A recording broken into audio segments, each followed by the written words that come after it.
అందరికీ నమస్కారములు. మన ఛానల్ని ఫస్ట్ టైం వాచ్ చేస్తున్న వ్యూవర్స్ అందరూ కూడా స్పోర్ట్స్ రిలేటెడ్ అప్డేట్స్ కోసం తప్పకుండా మన ఛానల్ని సబ్స్క్రైబ్ బటన్ మీద క్లిక్ చేసి సబ్స్క్రైబ్ చేసుకోండి.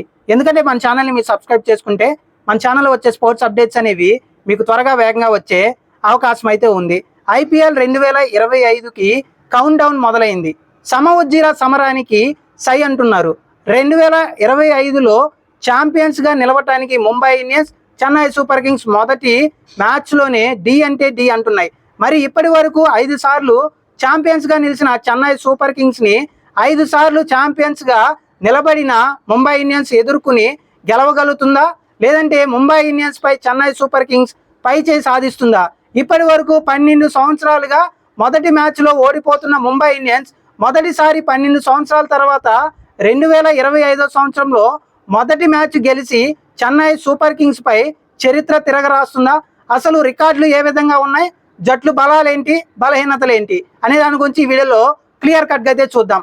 ముఖ్యంగా చెన్నై సూపర్ కింగ్స్తో పాటుగా ముంబై ఇండియన్స్ జట్టు ప్రేక్షకులు, అభిమానులు అందరూ ఇప్పటికే సోషల్ మీడియా వేదికగా మ్యాచ్ గెలుపు మాదంటే మాదని పోస్టులు పెట్టడం మొదలు పెట్టేశారు. వీళ్ళ పోస్టులతో ముఖ్యంగా ఈడెన్ గార్డెన్స్ వేదికగా 22వ తారీఖు జరుగుతున్న కోల్కతా RCB మ్యాచ్ కంటే ఉత్కంఠగా ముంబై ఇండియన్స్తో పాటుగా చెన్నై సూపర్ కింగ్స్ మ్యాచ్ పై ఆసక్తి పెరిగింది. ముఖ్యంగా వీళ్ళిద్దరూ అంటే రివైవల్ మ్యాచ్ మామూలుగా ఉండదు. ఎందుకంటే చాలాసార్లు ముంబై ఇండియన్స్ విజయం సాధిస్తే మరికొన్నిసార్లు ముంబై ఇండియన్స్ పై చెన్నై సూపర్ కింగ్స్ తలపడినప్పుడు విజయం సాధించింది. కాబట్టి ఈ రెండు జట్లు అభిమానులు కానీ ప్రేక్షకులు కానీ గెలుపుపై మ్యాచ్ పై ఎంతో ఉత్కంఠగా ఎదురు చూస్తారు. మరి అలాంటి ఈ జట్ల మధ్య జరగబోయే మ్యాచ్ బలాలేంటి, బలహీనతలేంటి అనే దాని గురించి వీడియోలో క్లియర్ కట్గా చూద్దాం. ఇక మహేంద్ర సింగ్ ధోని చెన్నై సూపర్ కింగ్స్కి ఒక ఆయుధం అయితే, హిట్ మ్యాన్ రోహిత్ శర్మ ముంబై ఇండియన్స్కి ఒక ఆయుధం. వీళ్ళిద్దరూ కెప్టెన్గా లేకపోవటం ఈ రెండు జట్ల అభిమానుల్ని, ప్రేక్షకుల్ని నిరాశపరిచే అంశమైతే మనం పరిగణలోకి తీసుకోవచ్చు.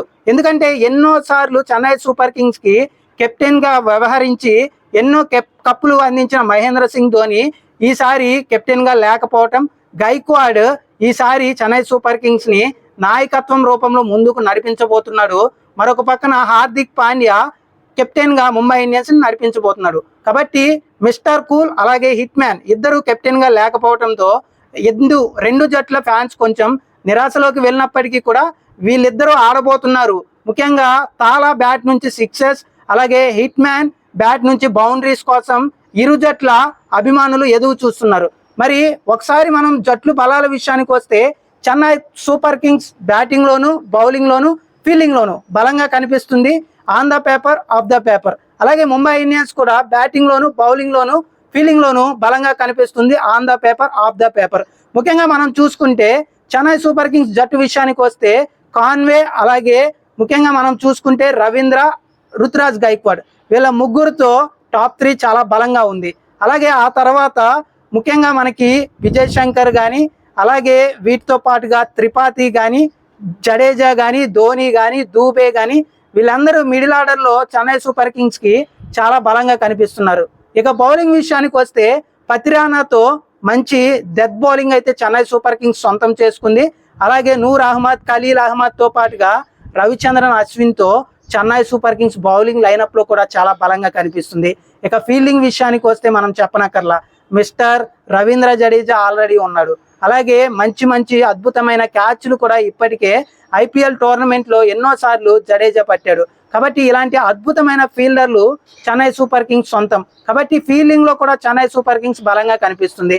ఇక ముంబై ఇండియన్స్ విషయానికి వస్తే ముంబై ఇండియన్స్ ఈ సంవత్సరం తిరుగులేని శక్తిగా అయితే ఎదిగింది. ముఖ్యంగా రోహిత్ శర్మతో పాటుగా విల్ జాక్స్ ఓపెన్ చేసే అవకాశం ఉంది. వీళ్ళిద్దరూ మంచి ఓపెన్ పార్ట్నర్షిప్ కోసం ముఖ్యంగా ముంబై ఇండియన్స్ అభిమానులు ఎదురు చూస్తున్నారు. వీళ్ళ తర్వాత తిలక్ వర్మ కానీ, సూర్యకుమార్ యాదవ్ వీళ్ళ వికెట్లు ఎర్లీగా పడితే చూసుకోవడానికి ఎలాగో ఉన్నారు. ఇక మిడిల్ ఆర్డర్ విషయానికి వస్తే మొదటి మ్యాచ్లో హార్దిక్ పాండ్యా దూరం అయ్యే అవకాశం ఉంది. ఎందుకంటే ఇప్పటికే స్లో ఓవర్ రేట్తో మొదటి మ్యాచ్కి దాదాపుగా దూరం అయ్యే అవకాశం ఉంది. కాబట్టి హార్దిక్ పాండ్యా ప్లేస్లో ఎవరు వస్తారు అనేది ఇంకా సస్పెన్స్గానే ఉంది. కాబట్టి ఓవరాల్గా రోహిత్ శర్మ అలాగే విల్ జాక్స్ ఓపెన్ చేసే అవకాశం ఉంది. సూర్యకుమార్ యాదవ్తో పాటుగా తిలక్ వర్మ, ధీర్ అలాగే మిల్స్ వీళ్ళతో చాలా స్ట్రాంగ్గా ముంబై ఇండియన్స్ బ్యాటింగ్ లైనప్ కనిపిస్తుంది.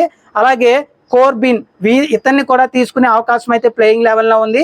ఇక బౌలింగ్ విషయానికి వస్తే బుమ్రా లేనప్పటికీ కూడా బుమ్రా ప్లేస్ లో ఎవరు వస్తారు, అర్జున్ టెండూల్కర్ వస్తాడా అనేది కూడా సస్పెన్స్ గా ఉంది.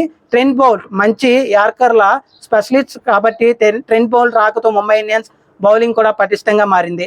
మరొక పక్కన మనం చూసుకుంటే మిచెల్ సార్ట్నర్ చాలా బలంగా స్పిన్ బౌలింగ్ వేయగలగా సత్తా ఉంది. వీళ్ళతో పాటుగా మనం చూసుకుంటే దీపక్ చాహర్ కూడా స్ట్రాంగ్ గా ప్లేయింగ్ 11లోకి రావడంతో ముంబై ఇండియన్స్ జట్టు బలం పుంజుకుంది అని చెప్పడంలో ఎలాంటి అతిశయోక్తి లేదు. కాబట్టి బ్యాటింగ్ లోను, బౌలింగ్ లోను, ఫీల్డింగ్ లోను సమ ఉజ్జీగా చెన్నై సూపర్ కింగ్స్ జట్టుకి ముంబై ఇండియన్స్ జట్టు ఏ మాత్రం తీసిపోదు అన్నట్లుగా మొదటి మ్యాచ్ లో అరంగేట్రం చేయబోతుంది. కాబట్టి ఈ సమ ఉజ్జీల సమరంలో గెలుపెవరిది అనేది మనం ఒకసారి కొన్ని పాయింట్లు వివరాలు చూస్తే మనకి ముందుగా ఐపీఎల్ స్టాట్స్ విషయానికి వస్తే వీళ్ళిద్దరి మధ్యలో 37 మ్యాచ్లు జరిగితే ముంబై ఇండియన్స్ 20 సార్లు విజయం సాధించింది, చెన్నై సూపర్ కింగ్స్ 17 సార్లు విజయం సాధించింది.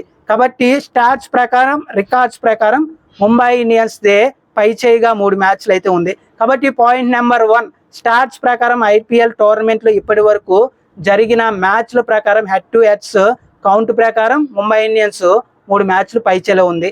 కానీ పాయింట్ నెంబర్ 2 మాత్రం ముంబై ఇండియన్స్ జట్టుని కలవర పెడుతుంది. అదేమిటంటే హోమ్ అడ్వాంటేజ్. చెన్నై చిదంబరం వేదికగా చపాక్లో జరగబోయే ఈ మ్యాచ్ ఖచ్చితంగా చెన్నై సూపర్ కింగ్స్ కి అడ్వాంటేజ్ గా మారే అవకాశాలు అయితే ఉన్నాయి. కాబట్టి హోమ్ అడ్వాంటేజ్ ఖచ్చితంగా చెన్నై సూపర్ కింగ్స్ తీసుకునే అవకాశాలు అయితే ఎక్కువగా ఉన్నాయి. కాబట్టి రెండో పాయింట్ లో చెన్నై సూపర్ కింగ్స్ కి ఎక్కువగా హోమ్ అడ్వాంటేజ్ అయితే ఉంది. ఇక పాయింట్ నెంబర్ 3 విషయానికి వస్తే ముంబై ఇండియన్స్ జట్టు ముఖ్యంగా ఇద్దరు ప్లేయర్లు పూర్తిగా మొదటి మ్యాచ్ కి దూరం అవబోతున్నారు. మొట్టమొదటిది హార్దిక్ పాండ్యా రూపంలో కెప్టెన్ గా దూరం అవ్వబోతుంటే మరొక పక్కన మంచి స్పెషలిస్ట్ బౌలర్ బుమ్రా దూరం కాబోతున్నాడు. కాబట్టి హార్దిక్ పాండ్యా స్లో ఓవర్ రేట్తో కారణం అవుతుంటే బుమ్రా ఇంజురీ కారణంగా దూరం అవుతున్నాడు. కాబట్టి వీళ్ళిద్దరూ కూడా దూరం అవడంతో ముఖ్యంగా ముంబై ఇండియన్స్ కంటే కొంచెం ఇంజురీస్ లో తక్కువగా ఉన్న చెన్నై సూపర్ కింగ్స్ 3వ పాయింట్లో కొంచెం అదనంగా బోనస్ అయ్యే అవకాశం అయితే ఉంది. ఇక పాయింట్ నెంబర్ 4 ఈ పాయింట్ అయితే మాత్రం ముంబై ఇండియన్స్ ని పూర్తిగా కూడా పీడ కథలాగా పూర్తిగా వెంటాడుతుంది గత 12 సంవత్సరాలుగా. ఈ పాయింట్ నెంబర్ 4 మాత్రం ముంబై ఇండియన్స్ కి చేదు అనుభవాన్ని మిగులుస్తుంది. ఆ పాయింట్ నెంబర్ 4 ఏంటంటే మొదటి మ్యాచ్ లో ముంబై ఇండియన్స్ ఓటమి. 2012వ సంవత్సరంలో కోల్కతా నైట్ రైడర్స్ తో మొదటి మ్యాచ్ లో గెలిచిన ముంబై ఇండియన్స్ చివరిసారి